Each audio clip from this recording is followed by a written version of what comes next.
قدرت یتیموں کو سایہ دینے والے درختوں کے سائے لمبے کر دیتی ہے۔ نہایت ہی دلچسپ اور سبق آموز کہانی لیے آپ کی خدمت میں حاضر ہوں۔ ایک حاجی صاحب کافی بیمار تھے۔ کئی سالوں سے ہر ہفتے پیٹ سے 4 بوتل پانی نکلواتے تھے۔ اب ان کے گردے واش ہوتے ہوتے ختم ہو چکے تھے۔ ایک وقت آدھا سالن بہت کم کھانا کھاتے، سانس لینے میں بہت دشواری کا سامنا تھا، نکاہت اتنی کہ بغیر سہارے چل نہ سکتے۔ ایک دن ان کے دوست چودھری صاحب ان کے ہاں تشریف لائے اور انہیں سہارا دیے بغیر چلتے دیکھا بہت حیران ہوئے۔ انہوں نے دور سے ہاتھ ہلایا، چودھری صاحب کا استقبال کیا، چہل قدمی کرتے ہوئے چودھری صاحب کے پاس لان میں آ گئے، پھر مسکرا کر ان کے سامنے بیٹھ گئے۔ ان کی گردن میں صحت مند لوگوں جیسی تناؤ تھا۔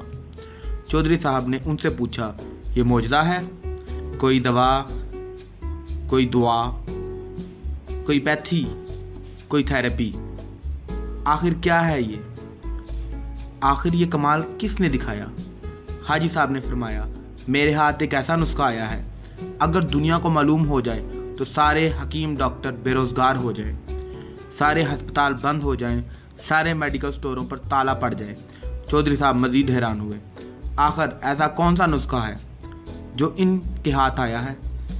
حاجی صاحب نے فرمایا، میرے ملازم کی والدہ فوت ہو گئی، میرے بیٹوں نے عارضی طور پر ایک 6-7 سالہ بچہ میری خدمت کے لیے دیا۔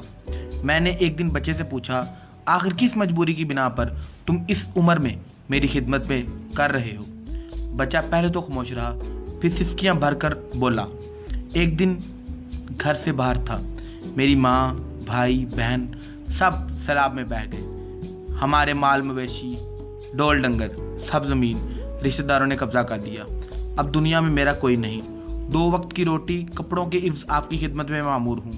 یہ سنتے ہی حاجی صاحب کا دل پسیج گیا اور پوچھا، بیٹا کیا تم پڑھو گے؟ بچے نے کہا، ہاں۔ حاجی صاحب نے مینیجر سے کہا، اس بچے کو شہر کے سب سے اچھے اسکول میں داخل کرواؤ۔ بچے کے اسکول داخل ہونے کی دیر تھی، قدرت میرے پہ مہربان ہو گئی۔ میں نے 3 سال کے بعد پیٹ بھر کر کھانا کھایا۔ 7 ڈاکٹر اور گھر والے بھی حیران تھے۔ اگلے روز اس بچے کو ہاسٹل میں داخل کروا دیا۔ میں نے مینیجر سے کہا، شہر میں ایسے 5-7 بچوں کو ڈھونڈ کر لاؤ جن کا دنیا میں کوئی نہ ہو۔ انہیں بھی اسکول میں داخل کروا دیا۔ اللہ تعالیٰ نے میرے پہ فضل کیا، آج میں بغیر سہارے کے چل رہا ہوں، سیر ہو کر کھانا کھاتا ہوں، ٹہکے لگا رہا ہوں۔ حاجی صاحب سینہ پھیل کر گلاب کی کلیوں کی طرف، کیاریوں کی طرف چل دیے اور فرمایا، اب میں نہیں گروں گا جب تک یہ بچے اپنے قدموں پر کھڑے نہیں ہو جاتے۔